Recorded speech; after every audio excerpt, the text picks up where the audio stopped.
ನಮಸ್ತೆ ಎಲ್ಲರಿಗೂ. ನಿನ್ನೆ ಶಿಕ್ಷಕರ ನೇಮಕಾತಿ ಪರೀಕ್ಷೆಗೆ ಸಂಬಂಧಪಟ್ಟ ಹಾಗೆ ಕರ್ನಾಟಕ ರಾಜ್ಯಪತ್ರದಲ್ಲಿ ಏನು ಒಂದು ಅಂತಿಮ ವೃಂದ ಮತ್ತು ನೇಮಕಾತಿ ನಿಯಮಗಳ ಒಂದು ಪ್ರತಿ ಬಿಡುಗಡೆ ಆಗಿದೆ. ಹೆಚ್ಚು ಕಡಿಮೆ ಕನ್ನಡ ಮತ್ತು ಇಂಗ್ಲೀಷ್ ವರ್ಷನ್ ಬೋತ್ ವರ್ಷನ್ ಇವೆರಡೂ ಸೇರಿ ಎತ್ತತ್ರ 40 ಪೇಜಸ್ PDF ಅದು. ಅಲ್ಲಿ ತುಂಬ ಜನ ಅದನ್ನು ಕ್ಲಿಯರ್ ಕಟ್ಟಾಗಿ ಓದೋದೇ ಇಲ್ಲ. ಅದು ಎಲ್ಲ ಸಮಸ್ಯೆಗಳಿಗೂ ಮೂಲ. ಯಾಕೆಂದರೆ ಯಾವುದೇ ನೋಟಿಫಿಕೇಷನ್ ಆಗಲಿ ಮೊದಲು ಪೂರ್ಣ ಪ್ರಮಾಣದಲ್ಲಿ ಒಂದು ಸಲ ಅಲ್ಲ 2 ಸಲ ನೀಟಾಗಿ ಓದ್ಕೊಂಡ್ರೆ ನಿಮಗೆ 40-50% ಅಂಡರ್ಸ್ಟುಡ್ ಆಗಿಬಿಡುತ್ತೆ ಆಟೋಮ್ಯಾಟಿಕಲಿ. ಬಟ್ ನಾವು ಓದಿದಾಗ ಏನಾಗುತ್ತೆ, ಬರೀ ಕೆಲವೊಂದಷ್ಟು ಓದ್ಬಿಟ್ರೆ ನಿಮಗೆ ಒಳ ವಿವರಗಳು ಏನೇನು ಬದಲಾವಣೆ ಆಗಿದೆ ಅದು ನಿಮಗೆ ಗೊತ್ತೇ ಆಗಲ್ಲ ಅದು. ಹಾಗಾಗಿ ಈ ಬದಲಾಗಿರ್ತಕ್ಕಂಥ ಒಂದು ಹೊಸ CNR ಏನು ಬಿಡುಗಡೆ ಆಯಿತು ಅದರಲ್ಲಿ ನೀವು ಸೂಕ್ಷ್ಮವಾಗಿ ಅಬ್ಸರ್ವ್ ಮಾಡಿದ್ದೇ ಆದರೆ ಕೆಲವೊಂದಷ್ಟು ಚೇಂಜಸ್ಸು ನಾವು ಕಾಣ್ಬೋದು. ಅದರಲ್ಲಿ ಭಾಳ ಪ್ರಮುಖವಾಗಿ ಈ ಇನ್ ಸರ್ವಿಸ್ ಟೀಚರ್ಸ್ ಅಂತ ಏನಿದ್ದಾರೆ ಅವ್ರಿಗೆ ಒಂದಷ್ಟು ಬದಲಾವಣೆಯನ್ನು ಮಾಡಿರುವಂಥದ್ದು. ಮುಂಚೆ ಎಲ್ಲ ಏನಾಗ್ತಿತ್ತು, ಅದೇ ಹುದ್ದೆಗೆ ಅಪ್ಲಿಕೇಶನ್ ಆಗ್ತಾಯಿದ್ರು ಅವರು. ಈಗ ಫಾರ್ ಎಕ್ಸಾಂಪಲ್ ಈಗ GPT ಮುಂಚೆ ಏನು ಕಾಲ್ಫರ್ ಆಗಿತ್ತು, ಆ ಕಾಲ್ಫರ್ ಆಗಿ ಎಕ್ಸಾಮ್ ಬರೆದಂಥ ಒಂದಷ್ಟು ಜನ ಶಿಕ್ಷಕ ಅಭ್ಯರ್ಥಿಗಳು ಅವ್ರು ಅಪಾಯಿಂಟ್ ಆದಮೇಲೆ ಅದೇ ಹುದ್ದೆಗೆ ಮತ್ತು ಇನ್ನೊಂದು ಫ್ರೆಶ್ ನೋಟಿಫಿಕೇಷನ್ ಆದಮೇಲೆ ಅದೇ ಹುದ್ದೆಗೆ ಅಪ್ಲಿಕೇಶನ್ ಆಗ್ತಾಯಿದ್ರು. ಈಗ ಅದು ಯಾವುದಕ್ಕೂ ಕೂಡ ಅವಕಾಶವನ್ನು ಮಾಡಿಲ್ಲ. ಬದಲಾದಂಥ ಹೊಸ CNR ಏನಿದೆ ಈಗ ಅದರ ಪ್ರಕಾರವಾಗಿ ಆ ರೀತಿ ಅಪ್ಲಿಕೇಶನ್ ಹಾಕಲಿಕ್ಕೆ ಅವರಿಗೆ ಅವಕಾಶ ಇಲ್ಲ. ಅದೊಂಥರ ಶಾಕ್ ಅಂತ ಹೇಳ್ಬೋದು ಅವರಿಗೆಲ್ಲ. ಯಾಕೆಂದರೆ ಇವೆಲ್ಲ ಬೆಳವಣಿಗೆಗಳು ಏನು ಬದಲಾವಣೆ ಆಗ್ತಾ ಇದೆ ಇವು ಆಗಬೇಕಾಗಿರ್ತಕ್ಕಂಥ ಬದಲಾವಣೆಗಳೇ. ಹಾಗಾಗಿ ಇವೆಲ್ಲವನ್ನು ನಾವು ಸ್ವಾಗತ ಮಾಡಲೇಬೇಕಾಗಿದೆ. ನೋಡಿ, ಇಲ್ಲೊಂದು ಪಾಯಿಂಟನ್ನು ಆ್ಯಡಪ್ ಮಾಡಿದರೆ ನಿಮ್ಗೆ ಹೇಳ್ತೀನಿ ನಾನು.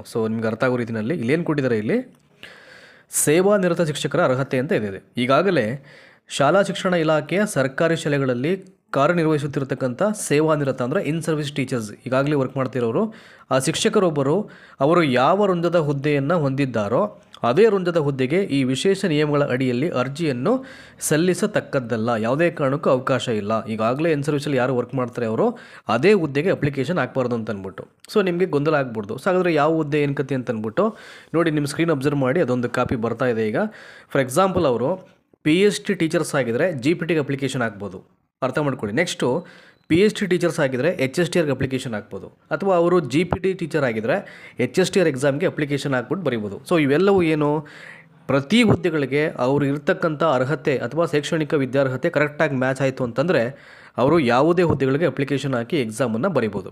ಈಗೇನಾಗಿದೆ, PSTR, GPSTR, HSTR 3 ವಿಭಾಗದ ಪರೀಕ್ಷೆಗಳನ್ನು ಕಾಲ್ಫರ್ ಆಗಲಿಕ್ಕೆ ಸಿದ್ಧತೆ ಆಗ್ತಾ ಇದೆ ಈಗ.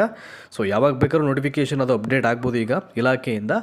ಹಾಗಾಗಿ ಈಗ GPT ಮತ್ತು HSTR ಅಥವಾ PSTR ಈ 3 ವಿಭಾಗದ ಪರೀಕ್ಷೆಗಳಿಗೆ ಎಲ್ಲ ಶೈಕ್ಷಣಿಕ ಅರ್ಹತೆಯನ್ನು ಹೊಂದಿದರೆ ಅವ್ರ ಅಪ್ಲಿಕೇಶನ್ ಹಾಕ್ಬೋದು, ಏನು ತೊಂದರೆ ಇಲ್ಲ. ಆದರೆ ಅವರು PhD ಟೀಚರ್ಸ್ ಆಗಿ ಅದೇ ವಿದ್ಯಾರ್ಹತೆಯನ್ನು ಹೊಂದಿ ನಿಮಗೆ ಅದೇ ಮತ್ತೆ ಅದೇ ಒಂದು ಪೋಸ್ಟ್ಗೆ ಅಪ್ಲಿಕೇಶನ್ ಆಗಲಿಕ್ಕೆ ಬರಲ್ಲ ಅವರು. ಅರ್ಥ ಮಾಡ್ಕೊಳ್ಳಿ. ಹಾಗಾಗಿ ಬೇರೆ ಬೇರೆ ಹುದ್ದೆಗೆ ಅವರು ಅಪ್ಲಿಕೇಶನ್ ಹಾಕಬೇಕಾಗುತ್ತೆ ಈಗ ಬದಲಾಗಿರ್ತಕ್ಕಂಥ ಹೊಸ ನಿಯಮಗಳ ಅನ್ವಯವಾಗಿ, ಆಯಿತಾ. GPT ಟೀಚರ್ಸ್ ಆಗಿರ್ತಾರೆ ಅವರು, ಮತ್ತು GPTಗೆ ಅಪ್ಲಿಕೇಶನ್ ಹಾಕಂಗಿಲ್ಲ ಅವರು. PSTR ಟೀಚರ್ಸ್ ಆಗಿರ್ತಾರೆ, PSTಗೆ ಅಪ್ಲಿಕೇಶನ್ ಹಾಕಂಗಿಲ್ಲ ಅವರು, ಆಯಿತಾ. ಅರ್ಥ ಮಾಡ್ಕೊಳ್ಳಿ. ಇನ್ನೊಂದು ಸಲ ಹೇಳ್ಬಿಡ್ತೀನಿ ನಾನು.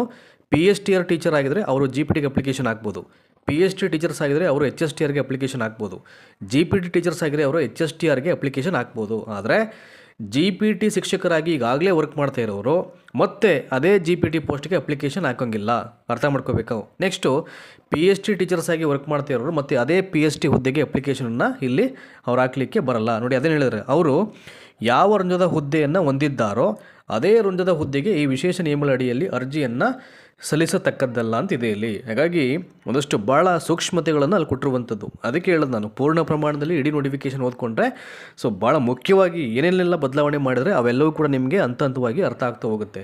ಈಗ ಸಿಲೆಬಸ್ ಬಗ್ಗೆಯೂ ಒಂದು ಮೂಲೆಯಲ್ಲಿ ಕೊಟ್ಟಿದ್ರು ಅವರು ಲಾಸ್ಟಲ್ಲಿ, ಅದನ್ನು ನಿಮ್ಗೆ ಹೇಳಿದ್ದೀನಿ ನಾನು. 45 ಡೇಸ್ ಒಳಗಡೆ ಅಂದರೆ ಬಿಫೋರ್ ಎಕ್ಸಾಮಿನೇಷನ್ ಅವ್ರು ಬಿಡಬೇಕು ಅಂತ ಅಲ್ಲಿ ರೂಲ್ ಮಾಡಿರುವಂಥದ್ದು ಎಲ್ಲ ಆಗುತ್ತೆ. ಈಗ ಅದು ಹಂತವಾಗಿ ಎಲ್ಲ ವಿಷಯಗಳು ಹೊರಗಡೆ ಬರುತ್ತೆ. ಧನ್ಯವಾದ. ಇದೊಂದು ಸಂಕ್ಷಿಪ್ತ ಮಾಹಿತಿಯನ್ನು ನೀವೆಲ್ಲ ವಾಚ್ ಮಾಡೋದಕ್ಕೆ. Thank you so much.